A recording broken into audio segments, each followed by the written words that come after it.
l'écroulement de la civilisation qu'on peut observer presque actuellement là, avec le dollar, avec les prises de conscience sociales des pays sous-développés, etc., qu'on veut bien garder sous-développés. Tout ça, est-ce que c'est précurseur à justement une époque où l'être humain va se prendre individuellement en main pour se centriciser? Oui, oui. Ça fait partie des événements qui sont essentiels, qui font partie du plan de vie de la planète, qui coïncident avec le cycle de vie de la planète et qui coïncident aussi avec cette période de la planète où de grands changements doivent se manifester pour que l'homme prenne une certaine conscience. L'homme ne peut pas prendre conscience lorsqu'il y a de la grande richesse, de la grande opulence, ou lorsqu'il y a lorsque l'homme est à l'apogée de sa civilisation. L'homme prend conscience que lorsque la civilisation atteint un stage où elle n'est plus capable de le nourrir, et la civilisation aujourd'hui n'est plus capable de nourrir l'homme, et lorsque l'homme ne pourra plus être nourri par la civilisation en tant qu'individu, il sera obligé de se nourrir lui-même. Et c'est là que commencera son évolution, sa transmutation, le changement vibratoire de ses neurones, et ainsi de suite. Ça va être la fin de la première partie avec Bernard ce soir. Marc, un petit mot. On est obligé de laisser la salle. Les techniciens quittent à 11 heures. Mais on va quand même essayer d'en passer le plus possible. La première ici qui m'a sauté aux yeux tantôt, c'est le but de vos conférences. Pourquoi Bernard? Le but des conférences, c'est de sensibiliser le public à eux-mêmes ou à lui-même. Les gens, les individus qui forment un public ne sont pas sensibilisés à eux-mêmes, ils sont sensibilisés à des influences extérieures, et les individus qui font partie de cette masse très vaste qu'on appelle le public, souvent des individus qui ont des expériences intérieures essentielles à leur évolution. Ces gens-là doivent comprendre l'importance de leur expérience et aussi comprendre l'importance de ne pas se laisser influencer de l'extérieur pour qu'ils puissent comprendre, connaître, vivre de leur expérience d'une façon de plus en plus totale. Alors, le but des conférences, c'est un début, parce qu'il y en a plusieurs. Un début des conférences, c'est justement ça, de sensibiliser le public ou les individus dans le public à eux-mêmes pour qu'ils apprennent à être de plus en plus autonomes, pour qu'ils apprennent à réaliser qu'ils ont en eux des facultés ou des sensibilités ou des perceptions ou des formes d'intelligence qui sont essentielles à leur évolution et qui font partie de leur évolution. Et tant que les hommes n'auront pas suffisamment d'appui de l'extérieur, leur démontrant l'importance de leur expérience personnelle, ils seront toujours portés à aller vers l'extérieur pour faire corroborer, pour faire expliquer ce qu'ils sentent et souvent ce qu'ils savent. Des individus dans le public doivent comprendre par le biais d'une instruction qui est la mienne, des aspects qui leur permettent éventuellement d'individualiser de plus en plus ce qu'ils sont, de reconnaître ce qu'ils sont et de ne pas toujours se fier sur les autres pour qu'ils puissent enrichir leur propre vie, leur propre personnalité. On va essayer de faire des réponses courtes, Bernard, parce qu'il y en a beaucoup de questions. Quelles sont les lois universelles à part de la loi d'harmonie et la loi du mensonge cosmique? Il y a beaucoup de lois universelles. Ce qu'on appelle les lois universelles, dans le fond, sont la façon ou les façons dont réagissent les unités composantes de l'universel. La loi universelle pour un homme qui est spirituel, c'est une chose. La loi universelle pour un homme qui est conscient, supramental, c'est une chose. La loi universelle pour un homme qui est dans les terres, c'est une autre chose. Dans le fond, une loi universelle, c'est une relation parfaite entre le mouvement de la lumière et les unités composantes ou complexes qui servent à l'évolution. Il n'y a pas une loi universelle. Souvent, on parle de la loi universelle parce que tout se ramène à l'unité. Il est vrai qu'il y a de l'unité dans tout, mais dans le mouvement de l'énergie, surtout par exemple sur le plan de l'intelligence, les lois de l'intelligence sont extrêmement complexes et elles se définissent par rapport à l'individu qui en est le récipient. La loi universelle de l'intelligence pour un homme n'est pas nécessairement la même loi universelle de l'intelligence pour un autre, mais les deux sont parallèles.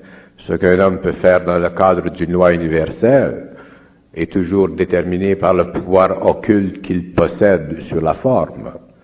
Un homme qui n'a pas ce pouvoir occulte sur la forme ne pourra pas vivre cette loi universelle et automatiquement ne pourra pas la comprendre. Alors de parler de loi universelle, c'est de parler philosophiquement de l'harmonisation des mouvements de l'énergie de la lumière dans le monde. Et autant il y a de plans d'énergie, autant il y a d'individus, autant il y a d'unités qui correspondent à l'intelligence, autant cette loi qui est unitaire se divise à l'infinité, mais toujours dans un cadre d'harmonie totale. Une question qu'on s'est répétée peut-être 4-5 fois tantôt dans la conférence, c'est qui est Dieu? Qui est Dieu? C'est à mon tour de le demander. Qui est Dieu? Qui est Dieu, c'est une question. Et la question vient de l'homme parce que l'homme pense. Lorsque l'homme ne pense plus, la question n'existe plus et c'est la réponse.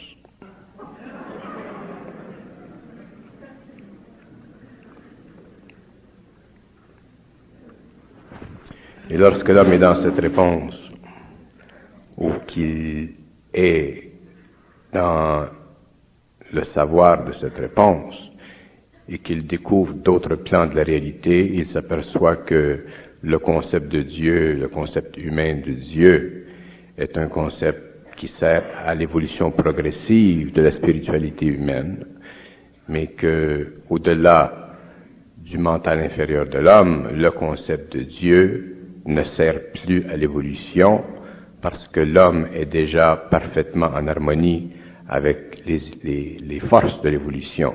Et la qualité de lui-même qui fait qu'il demande cette question n'existe plus.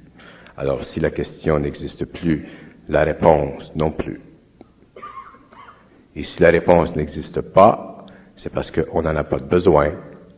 Et si on n'en a pas de besoin, c'est parce qu'elle ne sert pas. Et si elle ne sert pas, c'est parce qu'on n'en a pas de besoin. Mais là, je vous donne cette réponse à partir du supramental. Je ne vous donne pas cette réponse à partir d'un plan intellectuel ou philosophique. Sur le plan philosophique, il y a une réponse à qui est Dieu. On peut en donner toutes sortes de réponses. Mais sur le plan supramental, sur le plan de la lumière, cette question n'existe pas. Tout est lumière en évolution. Et la totalité de cette évolution est ce que vous, les hommes, appelez Dieu. Mais Dieu pour un homme conscient et Dieu pour un homme inconscient est une formulation parfaitement différente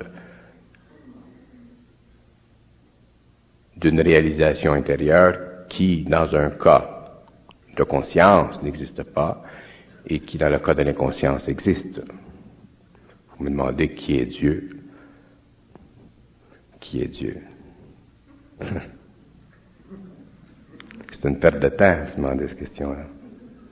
C'est une perte d'énergie.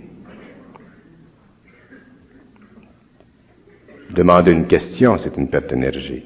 Mais c'est difficile à comprendre. Ceci, quand on a beaucoup d'énergie à perdre. Mais quand on n'a pas d'énergie à perdre, la question ne vient pas au mental parce qu'elle n'est pas nécessaire. Elle ne nourrit pas le mental parce qu'il n'y a pas d'émotion qui la suscite. Moi, j'ai rien contre Dieu. J'ai rien contre le concept de Dieu. C'est un très beau concept. Il a servi beaucoup à l'humanité.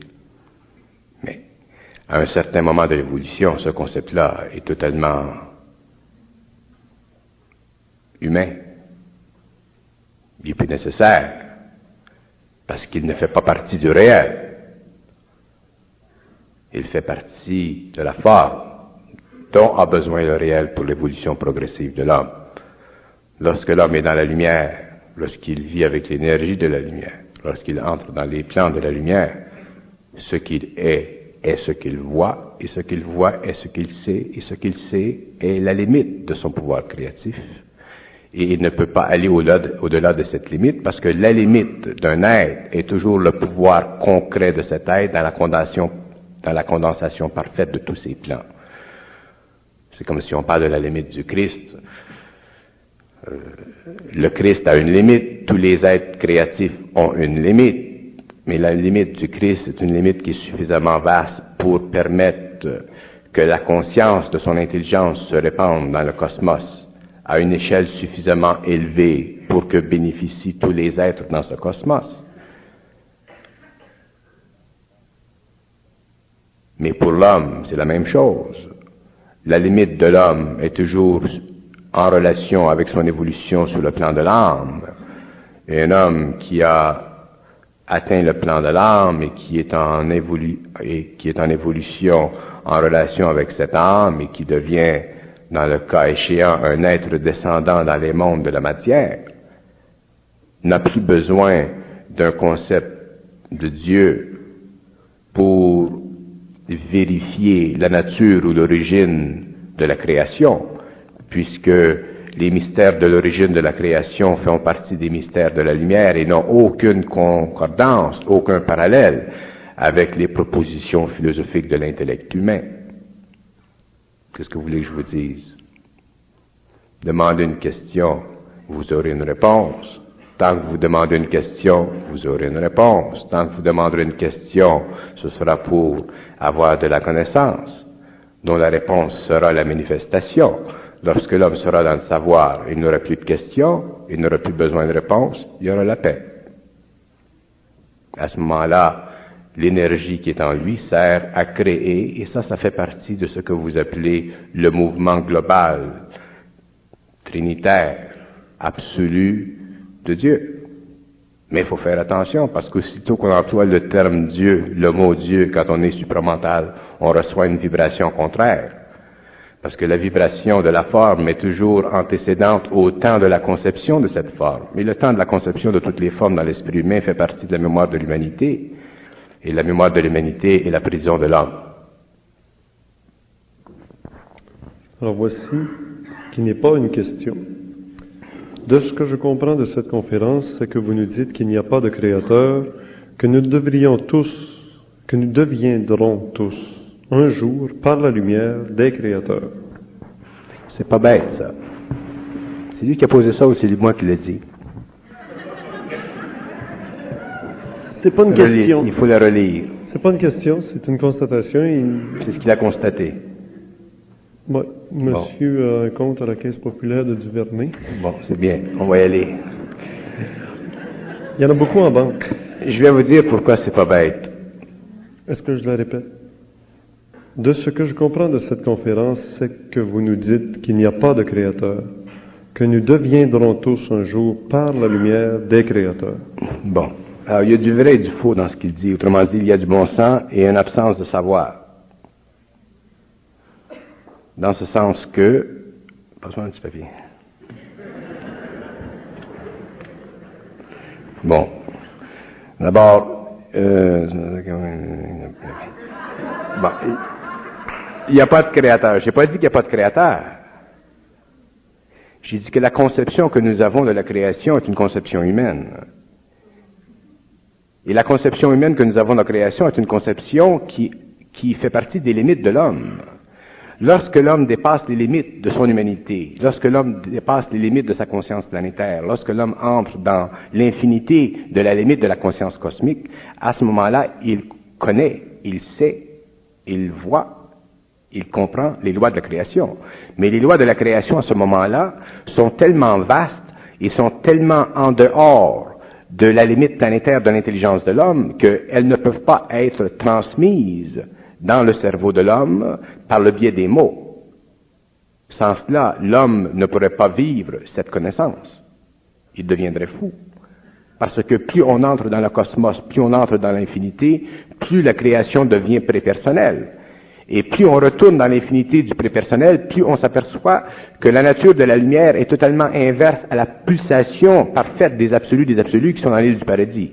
Alors automatiquement, la lumière, plus elle avance dans le temps, plus elle recule dans Dieu, et plus elle recule dans Dieu, plus elle s'enferme sur elle-même, et c'est justement le mouvement de s'enfermer sur elle-même qui permet à la lumière de créer des êtres comme les hommes qui deviennent plus tard créateurs. Alors l'homme, pour concevoir ce qu'il appelle Dieu, il doit réaliser d'abord que tout ce qui fait partie de sa mémoire humaine, tout ce qui fait partie de la mémoire de l'humanité, est une façon de lui aider à progresser selon des lignes de conduite qui sont déjà fixées par les lois de l'intelligence universelle. Mais lorsque l'homme entre et qu'il est en harmonie vibratoire avec les lois de l'intelligence universelle, il n'est plus dominé par les règles du jeu de l'intelligence universelle et à ce moment-là, il devient un être créateur. Alors je ne dis pas qu'il n'y a pas de Dieu, de créateur.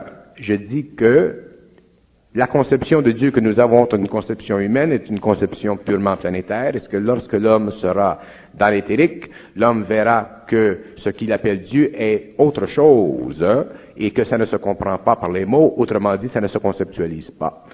Et lorsque l'homme sera rendu à ce stage, automatiquement, il sera créateur parce qu'il fera partie de l'énergie qu'il sera en position de contempler, de voir et de véhiculer, et il pourra à ce moment-là réaliser son rêve philosophique d'être un jour un Dieu, autrement dit, d'être un jour un être créateur. Il n'y a pas de différence entre l'homme et Dieu. Il n'y a pas de différence entre l'homme et la lumière. La lumière est une totalité parfaite qui se subdivise infiniment, qui se diffuse dans le cosmos et qui crée à l'échelle de son temps des unités qui éventuellement deviennent des hommes, qui éventuellement sont remplis d'elle et qui éventuellement deviennent des extensions créatives d'elle. Mais dès que l'on pense en termes d'infinité, on divise l'homme en deux. L'homme cosmique, l'homme planétaire, et on ne connaît pas l'homme cosmique. Automatiquement, on reste simplement avec l'homme planétaire, l'homme philosophique, et on diminue en nous, par le biais de notre façon de penser, notre pouvoir de contempler l'intelligence, de savoir, de vivre de l'intelligence et d'explorer par l'intelligence et les mouvements de cette intelligence dans nos corps qui nous amènent à l'éther, les différentes dimensionnalités du cosmos. Ce n'est pas le but de la vie de comprendre Dieu. Le but de la vie, c'est de se comprendre soi-même. Lorsque l'on se comprend soi-même, on sait qu'est-ce que ça veut dire comprendre Dieu.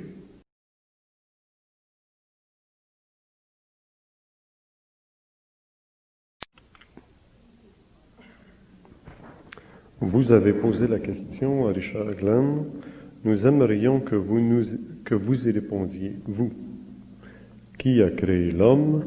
Et s'il vous plaît, une réponse directe et précise.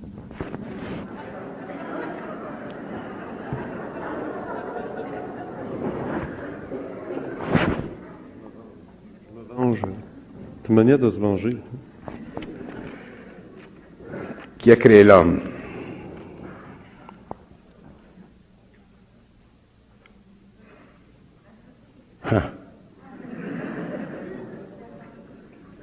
C'est une bonne question.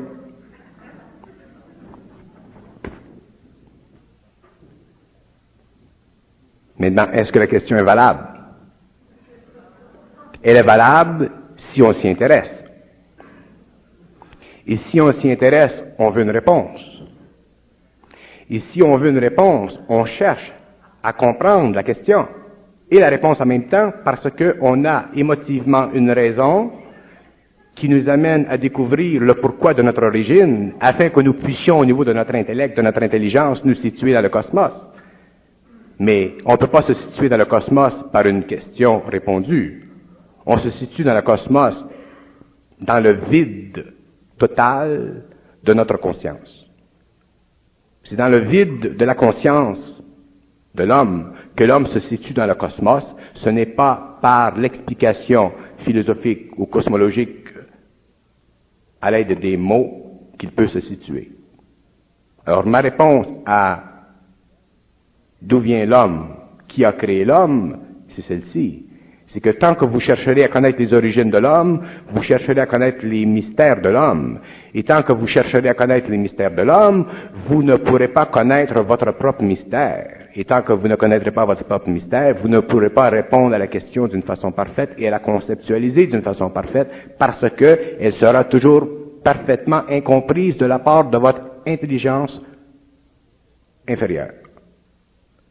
C'est seulement lorsque vous serez en contact avec votre intelligence supérieure que vous pourrez avoir réponse à la question de l'origine de l'homme, et à ce moment-là, votre intelligence supérieure vous dira que ce n'est pas important.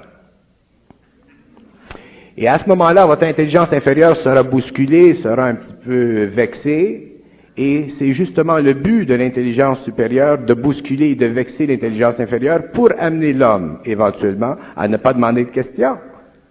Parce que ça, c'est difficile à comprendre, pourtant c'est si facile à vivre.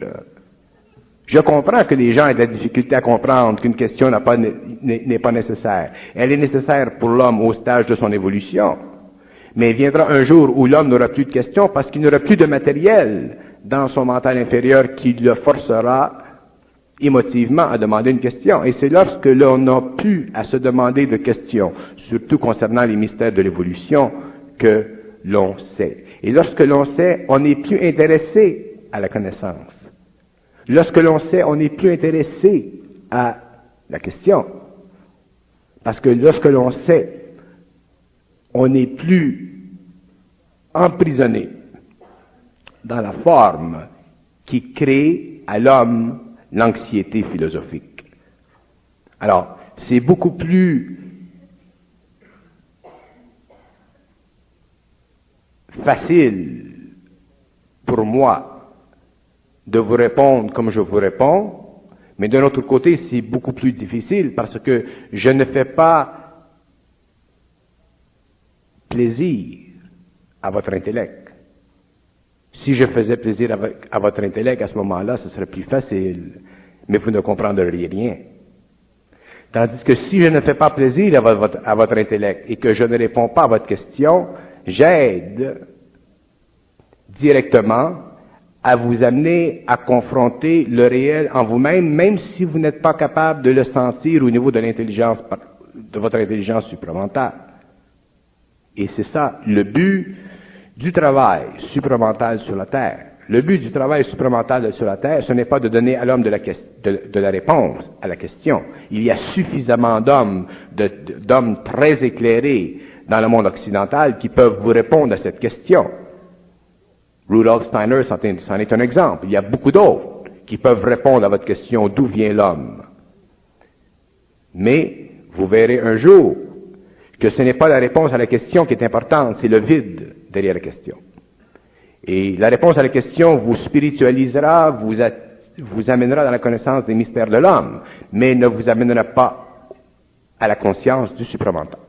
Dans le supramental, l'intelligence, elle est pleine parce que le savoir, il est plein, parce que le désir du savoir n'existe plus. Et c'est là que l'homme doit aller, et c'est pourquoi je dois vous répondre ainsi.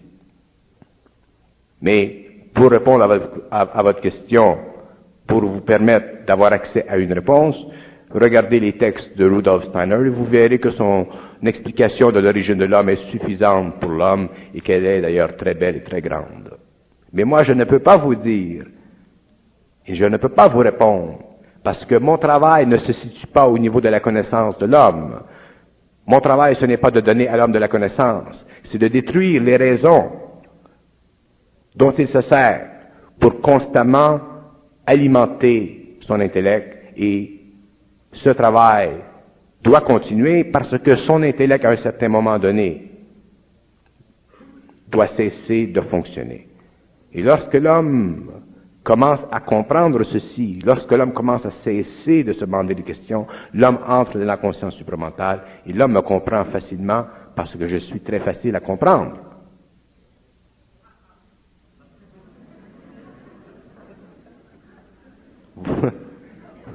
Vous riez parce que vous pensez. Mais si vous ne pensiez pas, vous ne ririez pas parce que vous sauriez que tout ce qui est supramental est très simple. C'est l'intellect qui le complexifie. L'homme est fait de deux choses. L'homme est planétaire et l'homme est cosmique. Mais l'homme planétaire doit devenir cosmique. Et lorsque l'homme est devenu cosmique, il n'est plus intéressé à la dimensionnalité de son expérience planétaire. Ce qui était planétaire pour lui avant, qui était important pour lui avant à tous les niveaux, c'est totalement dépassé. Alors, l'homme cosmique ne peut pas se mettre sous les conditions de l'homme planétaire. C'est pourquoi que je ne peux pas répondre à ces questions, parce que mon travail est de défaire tout ce qui amène ceci dans la vie de l'homme. Mais comme j'ai dit, regardez Steiner, regardez l'ésotérisme chrétien de Steiner ou des œuvres qu'il a fait et vous verrez qu'il y a des réponses à votre question qui satisferont votre intelligence et votre curiosité ésotérique ou spirituelle. Si jamais je vous parle de l'origine de l'homme, si je vous explique l'origine de l'homme, ce serait dans des conditions où ce que je fais ne sera pas impliqué. À ce moment-là, je vous parlerai des origines de l'homme, dans un petit café avec un petit café. Mais déjà, ce sera simplement pour amener de l'eau au moulin. Mais le point que je veux faire, c'est que les hommes doivent un jour réaliser que c'est devenu très important d'arrêter de se demander des questions. C'est évident qu'il y a une réponse à toutes les questions.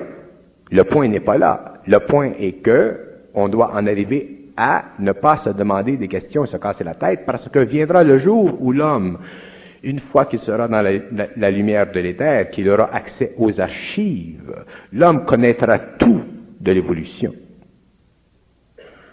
Mais à ce moment-là, il travaillera d'une façon créative, il servira de l'information pour des fonctions créatives, au lieu de se servir de l'information pour créer entre lui et la lumière un mur. Et le mur, c'est l'intellect. C'est pourquoi je ne réponds pas à votre question. Avec tout le respect que j'ai à votre personne. Quand Richard t'a demandé qui parle en ce moment, tu n'as pas répondu. Alors moi, j'aimerais que tu répondes à cette question.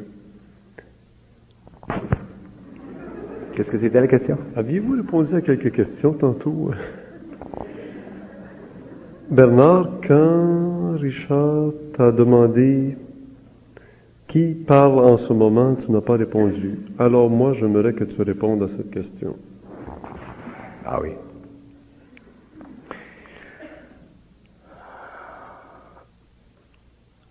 Qui parle en ce moment? Bon. Dans l'homme, il y a l'esprit de l'homme. Il y a l'ego de l'homme, il y a l'âme de l'homme et il y a la lumière. Quand l'ego de l'homme est transmuté en esprit, que l'homme fait le don de sa personnalité, l'homme, sur le plan de la personnalité, est lié à l'esprit en lui.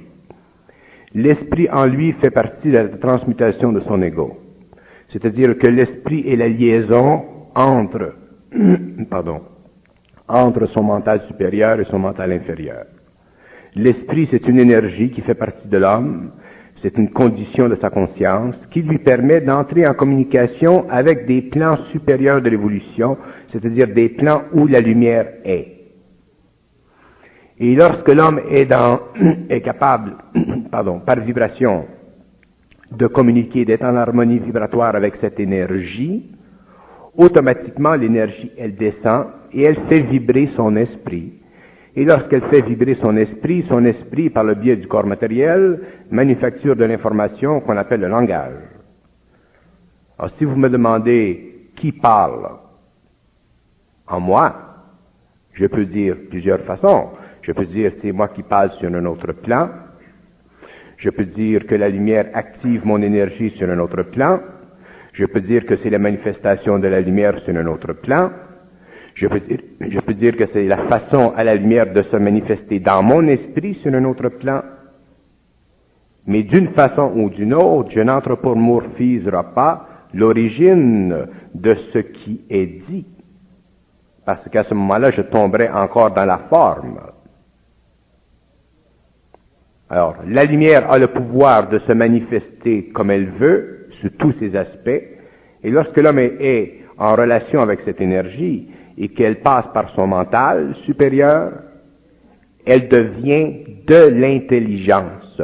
Parce que la lumière n'est pas simplement de l'intelligence. La lumière est de la volonté, la lumière est de l'intelligence, la lumière est de l'amour, et la lumière est 4 autres principes qui ne sont pas connus dans le cosmos encore. Alors la lumière, quand elle se manifeste par le biais d'un outil qui est développé, le corps mental supérieur, elle se manifeste, et si on est spirituel, on a tendance à dire, bon, ben, c'est notre ange gardien qui parle, ou c'est un être supérieur qui parle, et ça, c'est toujours conditionnel au désir que l'on a d'être en communication avec un être qui est au-dessus de nous. Et c'est normal. Mais lorsque l'on a suffisamment compris les lois de la dépersonnification de la forme, on s'aperçoit que tout rapport entre l'homme, au niveau de son esprit, et le cosmos, au niveau de sa lumière, est un rapport total, unitaire, qui provient du fait que la lumière est en fusion avec l'âme, et c'est tout ce dont a besoin l'homme pour évoluer et devenir créateur. Et à ce moment-là, la question concernant le qui vous parle est une question qui revient encore à la même nature que la question de l'homme, à l'origine, la valeur de l'origine. Mais la valeur de l'origine de toute chose est toujours une condition intellectuelle de celui qui pense. Le chien ne pense pas, pourtant il a une origine et il vit sa vie en harmonie avec la nature. L'homme pense, il détruit l'harmonie entre sa vie et l'énergie, parce qu'il pense. Un homme, un jour, ne pensera pas, et il vivra encore en harmonie avec la nature, mais avec la faculté de comprendre ce qu'il sait, tandis que le chien ne comprend pas ce qu'il est. C'est la différence entre l'homme et le chien. Et plus tard, au cours de l'évolution, viendront d'autres niveaux d'hommes, d'autres êtres, une autre humanité, qui sera encore plus élevée en vibration et qui n'aura plus besoin de se servir de l'éther pour créer de la forme, parce que ces hommes-là seront déjà dans la lumière de l'énergie et se serviront de l'énergie pour créer le plan dont ils auront besoin pour véhiculer cette énergie, de sorte que l'homme pourra penser telle chose et c'est telle chose qui se manifestera. Autrement dit, l'homme sera arrivé dans un autre stage de l'évolution créative. Et ainsi de suite. On veut toujours comprimer, compresser, mettre une limite, une origine. C'est la plus... Mettre une origine, chercher l'origine des choses, c'est une perversion de la nature, de l'intelligence. C'est pour ça aujourd'hui que la science est une perversion de l'intelligence, mais elle est une manifestation de cette intelligence dans le mental inférieur de l'homme pour l'évolution, sur le plan matériel, d'une structure matérielle qui est de plus en plus bénéfique à l'homme matériellement.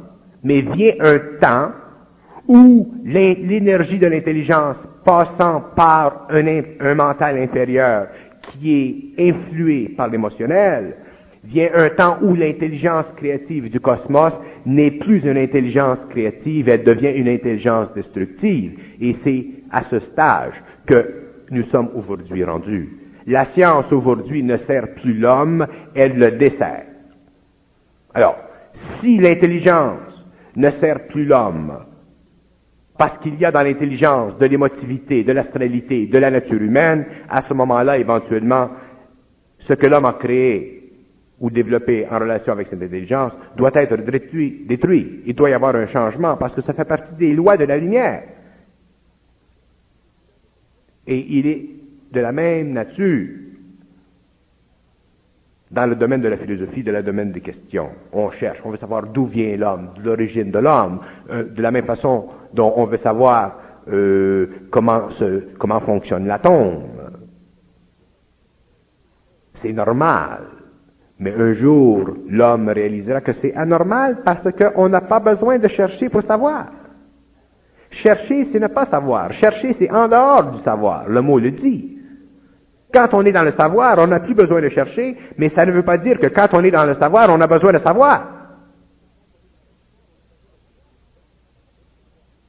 Quand on est dans le savoir, on n'a pas besoin de savoir. Parce qu'avoir besoin de savoir, c'est avoir besoin d'être alimenté par une forme. Et c'est ce qui fait qu'on n'est pas dans le savoir. Quand on est dans le savoir, on n'est pas intéressé à rien. On canalise, on crée une forme, mais on n'est pas intéressé à rien.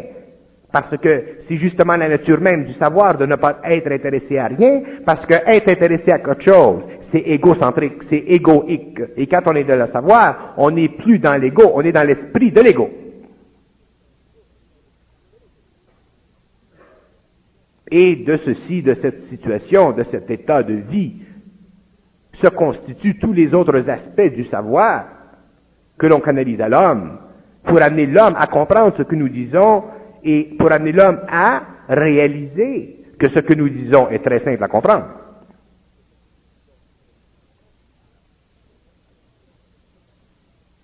On a l'impression sur la terre que notre vie est de nos affaires. Notre vie n'est pas de nos affaires. On la fait de nos affaires et on la fait mal. Si l'homme vivait dans l'énergie de la lumière sur tous les plans de son expérience, il verrait très bien que la vie matérielle n'est pas de ses affaires, que la vie matérielle n'est simplement une extension dans la matière d'un pouvoir de son esprit, et qu'à un certain moment, il doit dépasser les limites de cette vie matérielle pour entrer dans l'infinité d'une autre dimension du temps, qui est l'éthérique. Et il réalisera à ce moment-là que, sur le plan matériel, tout était transitoire, que l'homme est dans la matière simplement par transition, et qu'il doit un jour retourner au monde parfait de la lumière éthérique. Et c'est là que l'homme sera homme, c'est là que l'homme sera surhomme, c'est là que l'homme sera immortel, c'est là que l'homme connaîtra les lois de l'évolution, les lois de l'infinité, que l'homme sera en parfaite harmonie avec l'infinité, et que l'homme pourra transmuter constamment à volonté les lois de l'infinité, parce que, justement, il sera dans la volonté, l'amour et l'intelligence. Tout le reste, c'est de la niaiserie. Mais je comprends.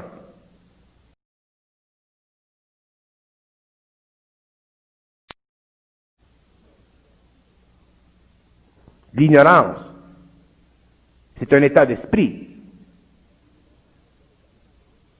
L'ignorance fait partie de l'évolution. Dans l'évolution, il n'y aura pas d'ignorance. Et les hommes sauront. Et les hommes ne demanderont pas aux hommes qu'est-ce que Dieu, qui est Dieu, quelle est l'origine de l'homme, parce que les hommes sauront. Et lorsqu'ils sauront, ils se serviront de ce qu'ils savent au niveau de l'énergie pour constamment alimenter dans le cosmos les réseaux universels de l'évolution, pour permettre à d'autres êtres, sur d'autres plans d'évolution intérieure, à progresser. Parce que plus un homme est parfait dans l'évolution, plus il doit aider ceux qui sont moins parfaits dans l'évolution. Alors le rôle de l'évolution au niveau de l'homme, le rôle de l'évolution au niveau de la hiérarchie, c'est toujours de faire monter le niveau de l'énergie du cosmos, de faire monter le niveau de l'énergie qui se distribue sur les plans, sur les réseaux d'acceptation, qui sont le mental, l'émotionnel, le vital et le physique de l'homme. C'est le seul but de l'évolution. Et c'est ce qu'on appelle l'aperfectionnement de Dieu. Et lorsque tout ceci sera fini, dans le temps que ça prendra, un temps qui n'est pas de l'intelligence de l'homme, de l'intellect de l'homme, un temps que ce n'est même pas intéressant de le savoir, ce temps, parce que si c'est intéressant, il y a encore de l'égocentricité, de l'intellectualisme. Lorsque le temps sera révolu, lorsque les temps seront avancés, lorsque la perfection sera de plus en plus grande, Dieu sera parfait. Et tant que ceci ne sera pas fait, Dieu ne sera pas parfait. Parce que demander si Dieu est parfait ou non, ça implique toujours, ça invoque toujours chez l'homme la nécessité d'avoir quelqu'un au-dessus de lui qui soit parfait pour que lui, dans son imperfection, puisse tendre vers cette perfection. Sans ça, si Dieu est imparfait, qu'est-ce qu'on est, nous les hommes? Sachant déjà que nous ne sommes pas parfaits, imaginez-vous si on s'imaginait que Dieu n'était pas parfait, et il y aurait des crises d'épilepsie dans le monde. Fait que le bonhomme en haut, il faut qu'il marche son affaire pour que nous autres, on ait au moins l'espoir que ça marche. Parce que lui, si son affaire ne marche pas, nous autres, on est en banqueroute. Mais ça fait partie des jeux de l'esprit de l'homme, ça fait partie des jeux de l'intellect de l'homme, ça fait partie des jeux de l'émotion de l'homme. Et c'est pourquoi que l'homme n'est pas lui-même. L'homme n'est pas dans cette lumière, l'homme n'est pas créateur, l'homme n'est pas autonome. L'homme n'est pas dans la loi de la lumière. C'est pour ça que l'homme est ignorant. C'est ça l'ignorance. On peut parler infiniment des choses. Il faut que ça serve. Si ça ne sert pas, il ne faut pas parler. Peut-on accéder à la conscience pure par étapes où le passage au supramental par l'initiation solaire ou autre se fait d'un coup?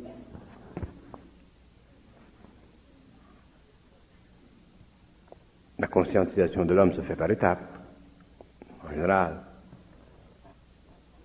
Si elle doit se faire tout d'un coup, c'est une fusion.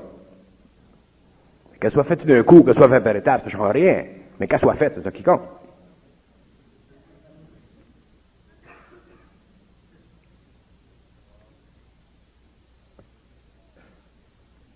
Si vous avez rien assez fort pour que ça se fasse tout d'un coup, tant mieux. Puis s'ils sont moins forts, ben attendez. Que ça se fasse, c'est ça qui compte. Et ça se fera. Avec ceux qui doivent le vivre. Ceux qui ne vivront pas la conscience supramentale sur la Terre devront mourir pour évoluer sur d'autres planètes, pour ne pas empêcher l'évolution de la planète ici. C'est normal.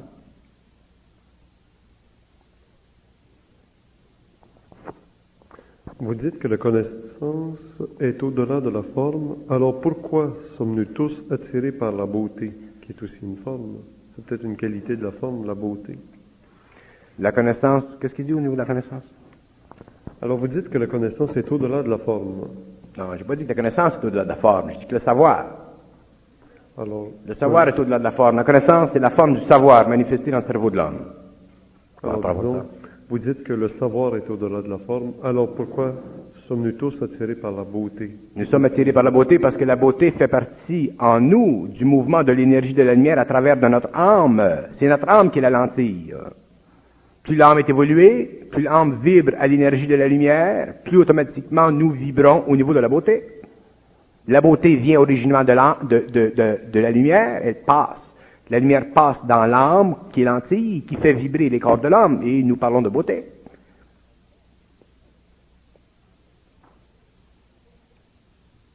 La beauté, c'est une vibration. Sur le plan humain, ça devient une vibration manifestée dans une forme. Parce que l'homme a besoin sur le plan humain, à cause de ses sens, il a besoin d'une forme pour sentir la vibration. Mais l'homme peut changer très facilement de plan et ne pas voir de forme et sentir la beauté. Mais la beauté, c'est l'énergie de la lumière qui passe dans l'âme et qui se manifeste sur un des plans de l'homme, en général le plan astral de l'homme, et qui lui fait sentir la beauté. Et c'est ce qui permet à l'homme de créer de belles choses, des artistes, les chansonniers, les gens qui donnent à l'humanité un peu d'esthétique. Mais lorsque l'homme devient inconscient, lorsque la conscience diminue sur la planète, la beauté se perd et se perd. Et regardez aujourd'hui dans le monde, vous verrez que plus nous avançons, plus la beauté de l'homme, la beauté de la civilisation se déplace, elle se déplace, elle se déplace, elle se déplace. La beauté devient de plus en plus rare. Et ce qui est plus intéressant, c'est que la beauté maintenant, dans la civilisation de la décadence, se transporte dans un domaine qui est le résultat de la très grande exigence technique du mental de l'homme. Autrement dit, la beauté se déplace dans l'électronique, dans la science de la matière. Avant, on parlait de la beauté des œuvres de musique, ainsi de suite. La beauté était d'ordre démonstrative, l'architecture. Mais aujourd'hui, on voit que la beauté s'en va dans la science technique, les microscopes, toutes ces choses. Autrement dit, la lumière qui passe par l'âme, avant se situait beaucoup sur le plan émotionnel parce que l'homme n'était pas encore dans le mental. Et maintenant que la science est très développée, que l'homme est beaucoup dans le mental inférieur, la beauté se situe là. Il viendra un jour où la beauté passera de ce plan du mental inférieur, de la beauté de la technique, à un autre plan encore. De sorte que ce qui était beau pour l'homme sur le plan de son émotivité est remplacé aujourd'hui par la beauté. Vous parlez à un ingénieur ou à un technicien, il trouve très beau le travail technique de la science, il a raison, sur le plan mental inférieur, et avec le passage de l'homme à un autre niveau d'évolution, ce que l'homme trouvera beau dans ce temps-là sera une autre étape de la beauté. La beauté fait partie du mouvement de l'infinité dans la conscience de la lumière de l'homme, par le biais de l'esprit de l'âme, pour renforcer chez l'homme la capacité d'intégrer le plus possible toutes les dimensions de son activité. Vous me considérez comme un guide. Laissez-moi qu'on rentre une minute. D'abord, tant que vous allez me considérer comme un guide, que vous me considériez comme un homme qui est fun, comme un homme qui dit quelque chose d'intéressant, nouveau, particulier, que vous me considériez comme un homme qui a quelque chose à dire, ça c'est une chose. Mais que vous me considériez comme un guide, ça c'est une autre chose. Puis si vous me considérez comme un guide, vous allez vous faire téléguider.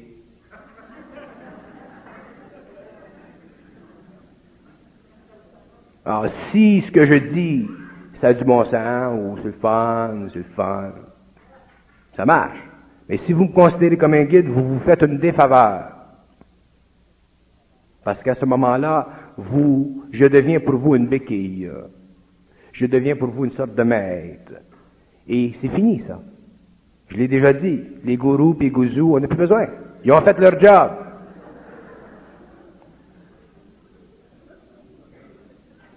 Apprenez à vous apprécier, à vous sentir intérieurement. Et si ce que je dis, ça coïncide avec ce que vous savez et ce que vous sentez, mais tant mieux. À ce moment-là, je ne suis pas votre guide. On est des chums, puis on se passe à la même longueur d'onde. Il n'y a rien là. Parlez-nous.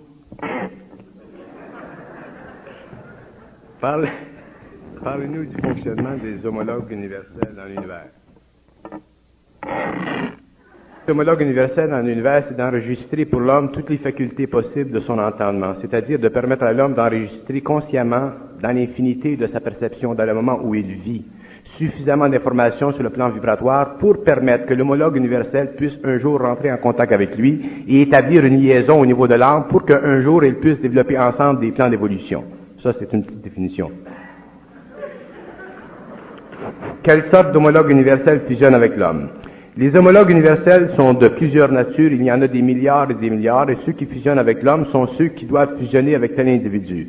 Alors, selon l'évolution de tel homme, il y a tel homologue universel. Les homologues, à cause de la nature prépersonnelle de leur luminosité, peuvent facilement voir dans une planète ou dans un réseau de planètes certains individus qui ont un potentiel quelconque. Alors, un homologue universel qui est très évolué va aller chercher un homme très évolué et va essayer de l'amener à un niveau de fusion éventuel.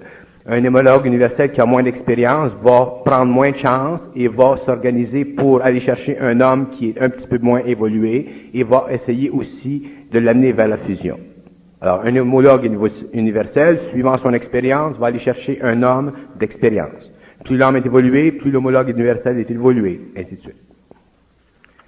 Un homologue universel peut-il vivre deux fois dans la même galaxie? D'abord, un homologue universel les homologues universels ne vivent pas dans la galaxie. Les homologues universels sont en dehors du temps. Pourquoi l'homme n'a-t-il pas fusion avec Jésus de Nazareth? Pourquoi l'homologue n'a-t-il pas fusionné avec Jésus de Nazareth? Qu'est-ce que vous en savez? Qu'est-ce que vous en savez que Jésus de Nazareth n'était pas fusionné? Je vais vous dire une chose concernant Jésus de Nazareth. C'est intéressant parce que personne ne le sait. Les seules choses intéressantes, c'est les choses que les gens ne savent pas. Parce qu'elles ont jamais été dites. Dans Jésus de Nazareth, il y a 7 facultés. La première faculté, c'est la faculté matérielle. La deuxième faculté, c'est la faculté vitale. La troisième, c'est la faculté émotionnelle. La quatrième, c'est la faculté mentale inférieure. Les 3 autres facultés supérieures étaient tellement élevées en lui que sa conscience, à partir du moment où il a vécu la fusion,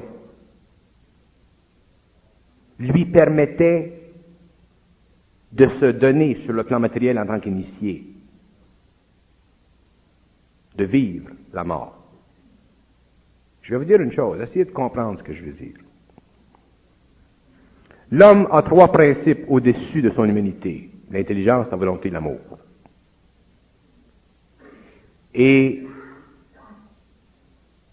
Jésus de Nazareth était le seul homme qui a réussi à vivre sur le plan matériel le principe de l'amour. Quand je dis le principe de l'amour, je parle de la conscience de l'amour. Le seul. Et il n'y en aura jamais d'autre. La conscience de l'amour, l'amour, le principe de l'amour, vive l'amour sur le plan matériel. C'est le plus haut niveau d'initiation possible qu'un être peut vivre. C'est pour ça que Jésus de Nazareth, le Christ, a été celui qui a permis la réouverture des circuits universels pour que l'homme aujourd'hui, puisse, comme ce sont Saint-Clair là, qui me fait rater.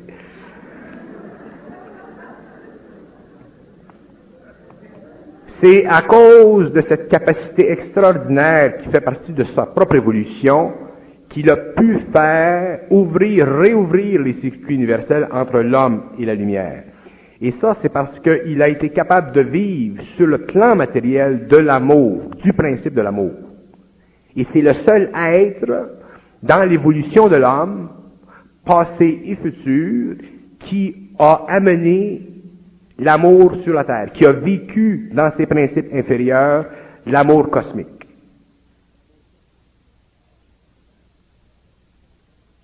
Alors, Jésus de Nazareth était fusionné, et son effusion était tellement importante pour l'humanité que s'il n'était pas venu, s'il n'avait pas réussi à descendre ce principe dans la matière, l'homme aujourd'hui n'aurait pas pu recommuniquer avec la lumière.